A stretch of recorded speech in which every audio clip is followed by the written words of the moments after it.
My father married a quiet housemaid, and after he died, she put me on janitor duty at his tech company. At the board meeting, she said, "Respect is earned, not given to spoiled brats." I stood there in my dad's old blazer, humiliated. "If you cry again, I'll fire you like I fired your uncle," she said. That night, I went to sleep in my car.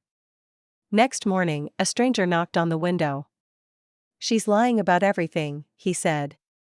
A little over a year ago, my father passed away unexpectedly. The thing is, my father had remarried a woman who I thought was nothing more than a quiet housemaid who worked for him. Turns out, I was completely wrong. She took control of his entire company after he passed, and now, I'm stuck cleaning toilets in the same place he built from the ground up. And to make it worse, she's turned the board against me and humiliated me in front of everyone. Things got so bad that I ended up sleeping in my car one night. But then, out of nowhere, a stranger knocked on my window and said, "She's lying about everything." I don't even know where to start, but here it goes. I never thought my life would end up like this. My name is Kara, and until recently, I thought I had everything figured out. I grew up with a father who was a prominent figure in the tech world. George Harrison. He wasn't just a businessman, he was a genius. He built a company that changed the landscape of the industry. It wasn't a glamorous upbringing, but it had its perks. My mother, Sandra, and I lived in a big house, and while George was always consumed by work, she made up for it with her warmth and love. But after 25 years, my parents split. It wasn't a dramatic breakup. No affair, no huge arguments, just a quiet, mutual decision. My mother packed up and left, moving to another state, and I stayed in California, dealing with the fallout of the divorce while my father buried himself even deeper into his work. I was 23 at the time, just starting to figure out my own career path, but his world never really felt like mine. So, it didn't surprise me much when, a few years later, my father remarried. Her name was Isabel. She was hired as a housemaid when my father had a larger property for his company's operations. I remember thinking she was quiet. Too quiet, maybe. I never really paid attention to her. She didn't try to engage with me or anyone, really. I'd see her around, doing her job, cleaning, staying out of the way. But when my father married her, I just assumed it was another one of his odd decisions. She wasn't like any of his past partners, nothing like my mother. She seemed simple, almost invisible in comparison to the women he'd been with before. I didn't attend their wedding. It wasn't out of spite, I just didn't care enough to. My father was always more interested in his work than his family, and I couldn't shake the feeling that his relationship with Isabel would be short-lived. Then, a little over a year ago, my father passed away suddenly from a heart attack. I found out through a phone call from one of his colleagues, and it barely registered. I hadn't spoken to him in months. Our relationship had always been strained, to put it mildly. There was no love lost on either side. But the funeral came, and I did what anyone would do, I showed up. And that's when everything started to unravel. After the funeral, I received a call from Isabel. She wanted to meet with me, and I assumed it was just a formality. Maybe she needed to go over some legal stuff about the house, about the inheritance. I had no clue what I was walking into. I arrived at the company headquarters, not sure what to expect. The office was sleek, modern, and filled with employees working at their desks. The company was still thriving, but something felt off. It was eerily quiet as I walked through the halls, and I couldn't shake the feeling that I didn't belong there. I walked into the boardroom and froze. Isabel was sitting at the head of the table, looking as composed as ever. She was wearing a sharp business suit, her posture straight, her face unreadable. Around the table were the board members, some familiar, some I'd never seen before. They all looked at me like I was an outsider. "Isabel, what's this about?" I asked, confusion clouding my thoughts. She didn't smile. Instead, she motioned for me to sit at the empty chair beside her. As I took my seat, I noticed how calm everyone seemed. Like they were all waiting for something. "Kara," Isabel began, her voice cool but steady. I called this meeting because I want to discuss your role in this company going forward. My heart skipped a beat. My father had always been the one to make those decisions. What do you mean? I'm not involved in the company. I. She cut me off with a raised hand.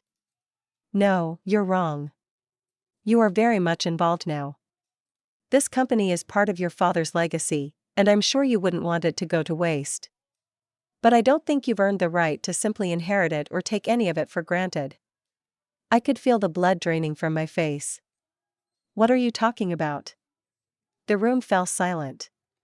Isabel continued, her words calculated, precise. I've decided that you will start at the bottom. You'll be working here in the company, but not in any capacity you'd expect. I've arranged for you to start as a janitor. You'll learn the value of hard work and humility, something your father failed to teach you. I was stunned. Janitor? Me? I couldn't even comprehend it. You can't be serious. Her eyes never left mine.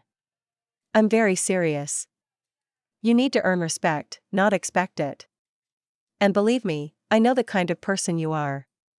Spoiled, entitled, and unaware of how the world works. I stood there, trying to process what was happening. I had worked hard to make something of myself outside of my father's shadow, and now this woman was reducing me to the lowest rung of the ladder? I don't need this, I said, my voice trembling despite my best efforts. I don't need your charity or your humiliation. Her response was quick and sharp. If you cry again, I'll fire you like I fired your uncle. The mention of my uncle, Peter, hit me like a punch to the gut. Uncle Peter had worked for my father's company for nearly 20 years. And a few months before my father's death, he had vanished. No one ever spoke about him after that. I had always assumed he'd retired or moved on. But hearing Isabel's words made me think differently. I felt my throat tighten, but I bit my lip to keep from crying. There was no way I was going to let her see me break. Fine, I said, my voice barely above a whisper. I'll do whatever you want. But don't expect me to stay quiet. She smiled, a thin, almost pitying smile. Good. That's exactly what I want to hear. I left the meeting feeling humiliated, lost, and completely alone. I wandered the halls of the company, not knowing where to go or what to do. The weight of it all was suffocating. Isabel had taken everything from me, my father's legacy, my sense of identity, even the memory of the family I used to have. And now, she had put me in a position where I had to clean up after the people who built the empire my father had created. That night, I couldn't bring myself to go home. I drove aimlessly, and eventually ended up in the parking lot behind the office building. I parked my car and sat there, staring at the lights of the building reflecting off the windshield. It wasn't much, but it was all I had. I fell asleep in the car, the weight of the day pressing down on me like a vice. I woke up early the next morning, feeling the ache of exhaustion in my bones. As I rubbed my eyes and started the car, a soft knock on the window startled me. I looked up, and a man was standing outside, his face obscured by shadows. I rolled down the window, feeling a sense of unease. You don't know me, he said, his voice low but firm. But I know you. And I know what's really going on here. I blinked, confused. What are you talking about? She's lying about everything, the man continued, stepping back just enough for me to see his face. Isabel didn't just take control of the company. She manipulated the board, forged documents, and used her father's death to get what she wanted. I didn't know what to say. Was he talking about my father's will? Was he accusing her of something illegal? All I could do was stare at him, my mind racing. Who are you?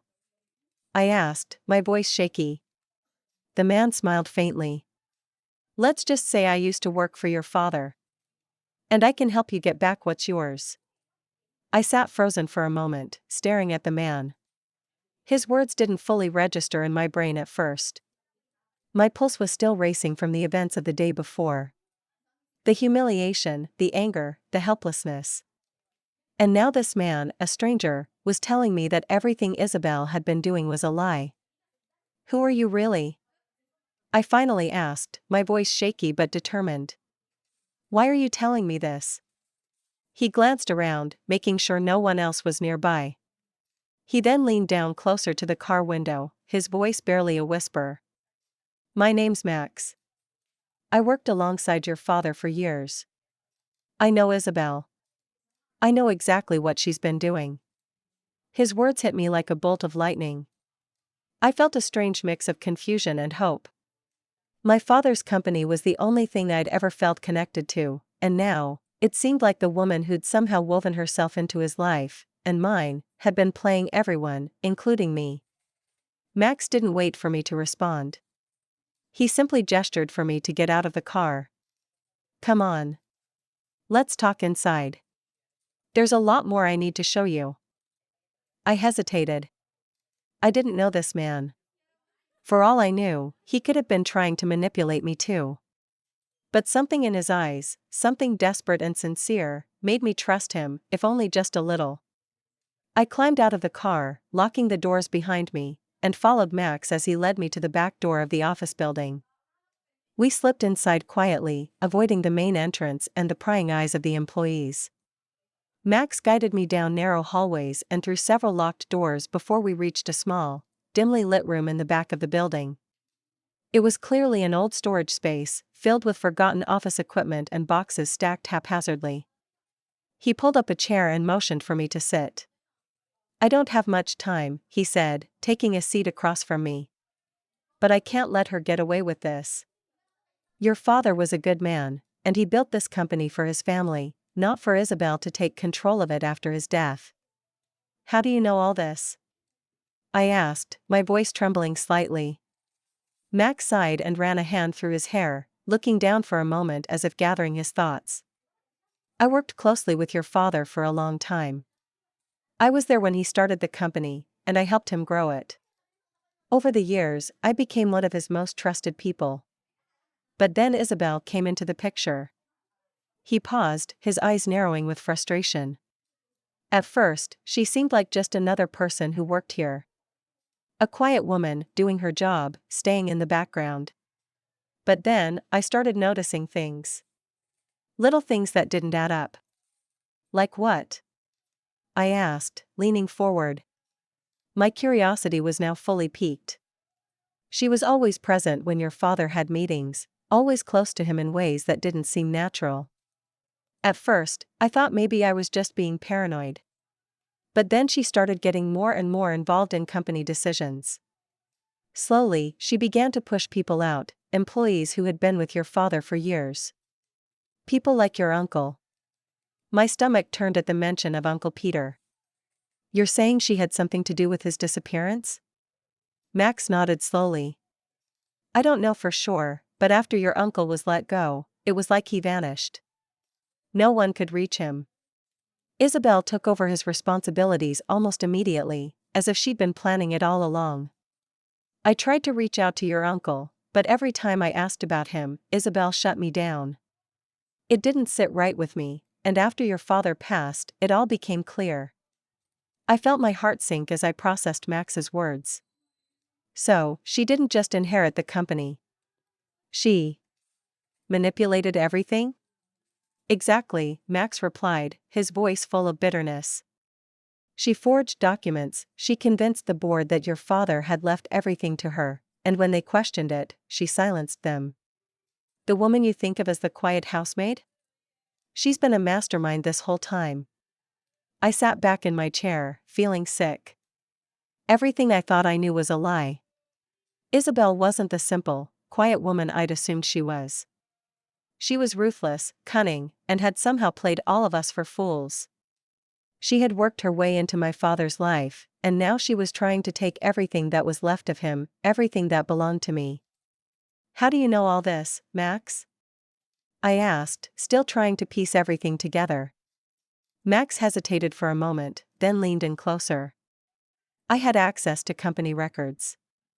Your father trusted me to manage a lot of the day-to-day operations. I know what was in his will before it was changed. I know what she did to make sure it got altered in her favor. I stared at him, processing everything he was telling me.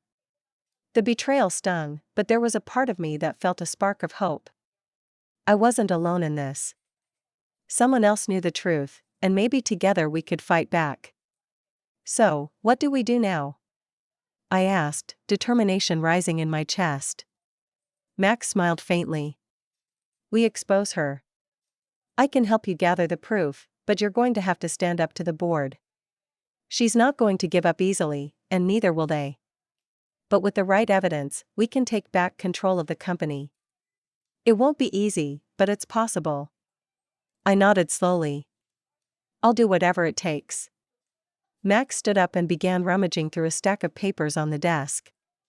Here's the plan.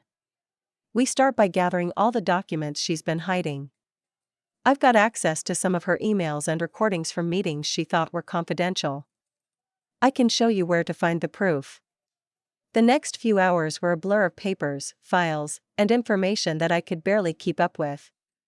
Max showed me records that proved Isabel had tampered with my father's will and had manipulated the board into giving her full control of the company. She had forged signatures, altered important documents, and made it look like my father had left everything to her. I felt my blood boil as I read through each page. My father would never have done this. He had always been distant, but he was fair. He would never have handed everything over to a woman who had done nothing but manipulate her way into his life. As the day wore on, I realized that I had a choice to make. I could walk away from all of this, let Isabel keep what she had stolen, or I could fight. I wasn't sure what my father would have wanted. We hadn't been close, but the company was his pride and joy. It was part of him.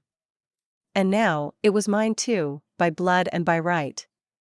Max helped me draft a plan to confront Isabel and the board. It wasn't going to be easy, and I didn't know how I would hold up, but I had no other choice. I had to fight for what was mine. The next few days passed in a whirlwind. Max and I spent hours in that dimly lit room, going through every piece of evidence, every document Isabel had ever touched. I felt like I was living in a nightmare, but the more I uncovered, the more determined I became.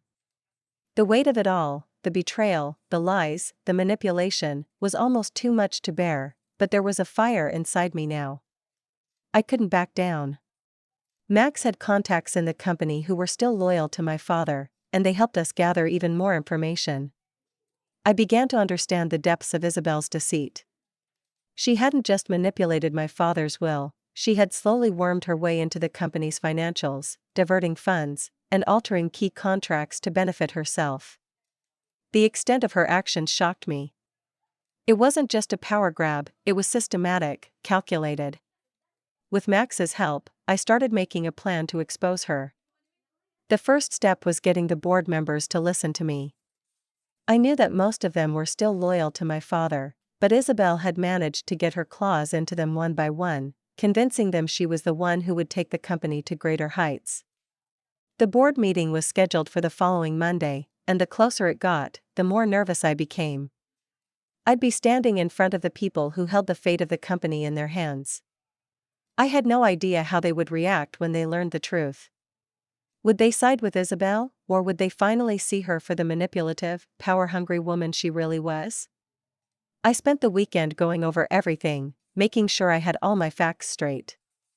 Max had helped me prepare a presentation, complete with evidence, emails, altered documents, even audio recordings of Isabel's conversations with the board members. I wasn't just going to walk into that room and beg for control of the company. I was going to present them with the cold, hard facts. If they cared about the legacy my father had built, they would have no choice but to side with me. The morning of the meeting arrived, and I felt like I was about to face a battle. I put on my father's old blazer, the one I'd found in his closet after he died. It smelled faintly of his cologne, a scent that had been a constant in my life, and for some reason, wearing it gave me a strange sense of comfort. But it also made me feel the weight of everything he had left behind, the good, the bad, and the ugly. I arrived at the company headquarters early, my stomach in knots. I took a deep breath as I walked through the front doors, the familiar sound of footsteps echoing in the marble hallways. The place still felt like my father's, bright, modern, and full of energy, but something about it was different now. Isabel had taken it, twisted it into something she controlled, and I had to take it back. For myself. For my father. For everyone who had worked so hard to build it. I was greeted by one of the board members, Alan, who looked surprised to see me. He had always been a bit of a yes man when it came to Isabel, but I could see the doubt in his eyes when he looked at me. "Kara," he said, his voice tentative. "You're early." I nodded, trying to keep my composure. "I wanted to go over a few things before the meeting starts. I'll need a few minutes of the board's time." Alan hesitated for a moment before nodding. "Of course." "But you know Isabel is." "I know exactly what Isabel is," I interrupted. "And I think the board deserves to know too." He looked uncomfortable but didn't say anything more. I could tell he was caught between loyalty to my father and Isabel's influence. He led me to the conference room, where the rest of the board members were already seated. Isabel was at the head of the table, as always, her gaze cold as she watched me enter. She didn't say a word, but the tension in the air was palpable. I stood at the front of the room, my hands gripping the folder full of evidence. I had rehearsed this 100 times, but now that I was here, facing them, I could feel my pulse quicken. "I'm not here to make demands," I began, my voice steady despite the nervousness threatening to bubble up. "I'm here to show you the truth. What Isabel has done is not only unethical, it's illegal." The room fell silent, and for the first time, Isabel's mask of confidence faltered. She stared at me, her eyes narrowing as if trying to figure out what I was going to say next.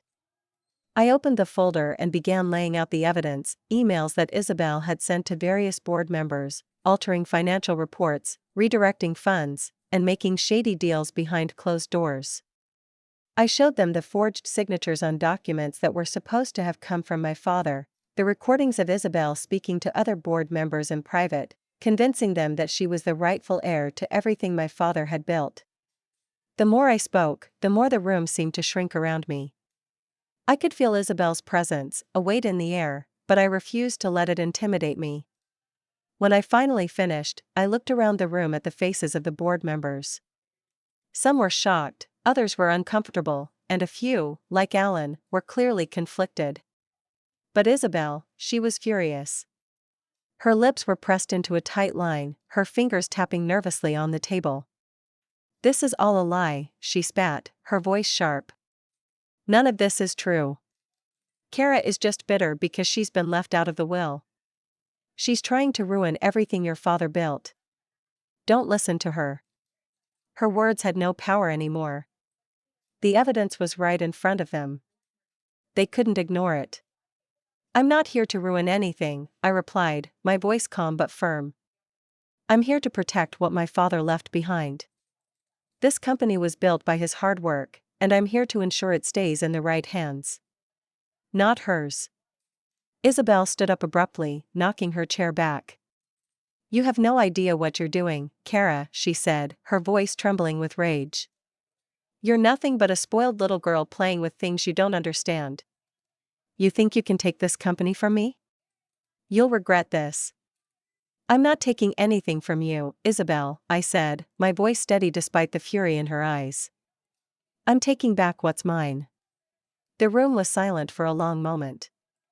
Isabel's eyes flickered with something, whether it was fear or fury, I couldn't tell. But the board members were finally speaking up. Alan cleared his throat, glancing at the others. "We need to investigate these claims," he said quietly. "This isn't something we can overlook." Isabel opened her mouth to protest, but Alan held up a hand, silencing her. "We'll take everything into consideration. But for now, Isabel, I think you should leave. You've been removed from your position as CEO until we resolve this matter." The words hit like a punch. Isabel's face twisted with rage, but there was nothing she could do. She stood there for a moment, her chest heaving, before she stormed out of the room without another word. As the door slammed shut behind her, I felt a strange mix of relief and uncertainty. The battle wasn't over. In fact, it had just begun. But for the first time in months, I felt like I was finally standing on solid ground. I turned to the board members, my heart still racing. "Thank you for listening. I know this isn't easy, but this company deserves better than what Isabel's done to it. I'll do whatever it takes to make sure it stays true to my father's vision. Alan nodded slowly. We'll need time to process everything, but I think we can all agree this needs to be investigated further. I nodded, feeling a small sense of victory. But as I left the boardroom, I knew this was far from over. Isabel would fight back. She wouldn't just disappear. But I was ready for whatever came next. The following weeks were a blur of paperwork, meetings, and endless legal battles. Max stayed by my side throughout the entire ordeal, offering his expertise and advice every step of the way. Together, we worked tirelessly to gather more evidence and solidify our case against Isabel. The board had agreed to investigate her actions, and with every new piece of information we uncovered, the walls around her began to crumble. Isabel, predictably, fought back with everything she had. She hired expensive lawyers, made accusations about my character, and tried to smear my father's name. But it didn't matter. The truth had a way of shining through, no matter how hard she tried to bury it. The board meetings became more frequent, and each time, the tension in the room grew thicker. Isabel, once so confident in her position, now seemed nervous, her posture more hunched, her words more defensive. The board members who had once been loyal to her were beginning to see her for what she really was, a manipulator, a woman who had used her position to exploit the company for her own gain. Slowly, they started to turn against her. But it wasn't just the board that began to turn. Employees, the ones who had been silenced by Isabel's power, started to come forward with their own stories. They spoke of how she had pushed out long-standing staff members, manipulated financial records, and even used her position to make questionable business deals. One by one, they came forward, and each piece of testimony painted a clearer picture of who Isabel really was. I had always felt like an outsider in this world, my father's world, the tech industry. But now, I felt like I had a purpose. I wasn't just fighting for a company, I was fighting for my father's legacy. I was fighting for what was right. Finally, after weeks of pressure and mounting evidence, the board called another meeting to make their final decision. Isabel was not invited this time. It was clear she had lost whatever influence she once held. I stood in the boardroom once again, this time with my head held high. I was no longer the scared little girl walking into her father's empire. I was the woman who had reclaimed it. Alan, the board member who had once been so hesitant to stand against Isabel, was now looking at me with a mix of respect and guilt. The room fell silent as the decision was announced. Kara Harrison, Alan began, his voice steady, after reviewing the evidence, testimonies, and considering the integrity of the company, we have decided to remove Isabel from her position as CEO. The company will be restored to its rightful leadership. I felt my breath catch in my throat. I wasn't sure if I was ready for this moment, but it was happening. The hard work had paid off. Isabel was out. We will begin the process of restructuring the company to ensure the vision your father created is upheld, Alan continued. As for the future of the company, we believe it should be led by someone who understands its roots. We have confidence that you, Kara, are the right person to lead the company forward. I could hardly believe what I was hearing. This was real. The company, my father's company, was finally being returned to the people who cared about it. My father had built this empire with hard work, and now, I would carry that legacy forward. As the meeting came to a close, I felt a sense of weight lift from my shoulders. I wasn't just the daughter of a tech mogul anymore. I was the leader of a company that was bigger than any one person. It belonged to the people who had helped build it, and now, it belonged to me too. Later that day, I received a call from Isabel. I had been expecting it. After all, she wasn't the type of person to go down quietly. Kara, she said, her voice dripping with venom. You think you've won, don't you? This company was never meant for you. You're nothing but a little girl playing in Daddy's playground. You don't deserve any of this. I could hear the rage in her voice, but I was unfazed. I had finally found my strength, and it wasn't going to be shaken by her words. I don't need to prove anything to you, Isabel, I replied calmly. The board made their decision. Your lies caught up with you, and now you'll have to face the consequences. She let out a mocking laugh. You're delusional. You'll never be able to run this company. I've been at the top for too long. I knew her words were just a last-ditch attempt to cling to whatever control she thought she still had. But there was nothing she could do now. The board had spoken. The employees had spoken. And I had fought for what was rightfully mine. You're wrong, I said, my voice unwavering. I'm not running this company because I'm trying to take anything from you. I'm running it because it's what my father would have wanted. And that's something you'll never understand. I hung up the phone and let out a long breath. For the first time in a long time, I felt free. Isabel was gone, and the company was mine to lead. It wasn't just about revenge anymore, it was about honoring my father's legacy and building something real, something that would last. A few weeks later, Isabel's exit from the company was made public. The media covered it extensively, of course. She tried to make it sound like she was the victim, but the evidence was irrefutable. She had been removed for good reason. The company began to recover, slowly but surely, as I implemented changes that brought it back to its roots. The focus shifted from profit margins to innovation, from power games to integrity. It wasn't easy, but it was worth it. I never saw Isabel again after that day. She disappeared from the public eye, leaving behind only the wreckage of her greed. I'm sure she found somewhere else to sink her claws in, but that wasn't my concern anymore. What mattered now was the future. The company was thriving again, and with each passing day, I felt more and more like the leader I was meant to be. It wasn't just about taking back what was mine. It was about proving to myself that I was capable of standing on my own. I had faced the darkness of betrayal and come out stronger on the other side. My father's company was back where it belonged, and so was I. And in the end, I realized that sometimes, the best revenge isn't about cruelty or punishment. It's about finding your own strength, standing up for what's right, and letting your actions speak louder than words.